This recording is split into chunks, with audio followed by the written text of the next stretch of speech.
Hello and welcome to the SciFirst MovieTalk episode. So, in this episode I will be discussing the 2001 science fiction movie The Darkest Hour, as directed by Chris Gorak.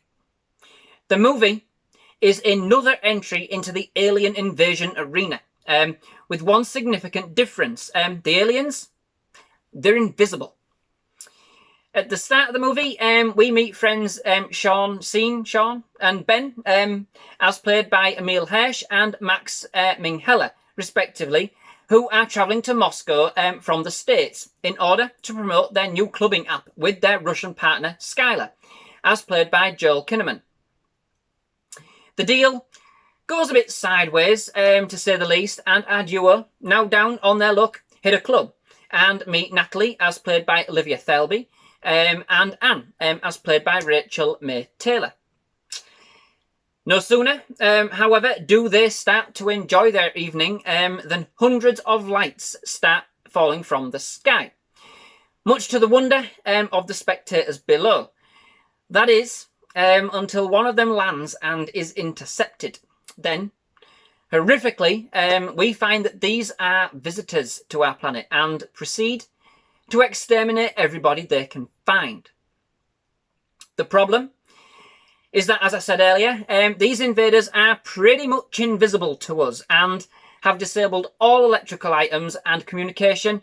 And so, to start with, our band of revellers are helpless. The human race is all but obliterated. But, bit by bit, we learn more about these creatures, and as the team take a perilous journey across Moscow to join other survivors at the other side of the city. So, I have actually watched this movie quite a few times prior to watching for this review. Each time in 3D, however, for this review, it was only 2D. I must say that I know it's got quite a bad rep, especially on Rotten Tomatoes, as I found out. But I'm going to go against the grain and say that I have enjoyed it every time, even in 2D. Okay, so it's not the last word in sci-fi, but it is very briskly paced and has a fairly unique alien concept. I say fairly, as quite a lot of the elements of the movie I have seen before in other movies and TV series, but overall I do think it's executed fairly well here in that respect. You know, we have aliens that exist in energy and devour us for hours. We can't communicate with them. There's no negotiation. There's no hand-to-hand combat. One touch and literally you're dust. Quite a scary concept, and that plays out quite well in the movie. We see the alien invasion, for the most part, only from the point of view of the main group of characters. There is much more going on in and around the city that we are privy to as the movie progresses, but we follow the plight specifically of these characters. In this sense, the film does try to make you invest in these characters and does try to do this from the very start with a pretty much, given the premise of the film, superfluous intro sequence, which serves only really to introduce the characters to each other and to us. It has no other further reference in the film thereafter. However, I must say that the characters are fairly generic and flat. They have little depth overall, and to be honest, they do feel disposable, which does stop you, for the most part, feeling kind of too much when each kind of meets the demise. We just move on to the next. The film does make us warm to them a little as it goes along, and yes, by the end, we do feel something for those characters that remain. And perhaps they're not quite the ones you would expect. The film does at least have a few surprises up its sleeve in respect as it progresses. With regards to similarities with other movies, although not a found footage movie, it is very reminiscent from a character plight point of view to 2008's Cloverfield. And I would say actually has a number of similarly fashioned scenes. Not exact copies, but very reminiscent. But overall, it is a different movie and stands out for me with regards to the clever way in which the aliens can be detected. Which brings me to something personally I do actually love in the movie. the geek that I am. And that is, it links with science with regards to the energy concepts of the aliens, how they detect us, and how we can at least detect their presence. As a scientist myself, I can't say it's 100% accurate, but I can appreciate the effort and a clever twist on the usual alien invasion movie, I thought. These were some truly intriguing entities that had me hooked on finding more. More about, but even after watching it several times and knowing what's coming, I still sit there eager to learn. The science was at least grounded in some reality, I thought.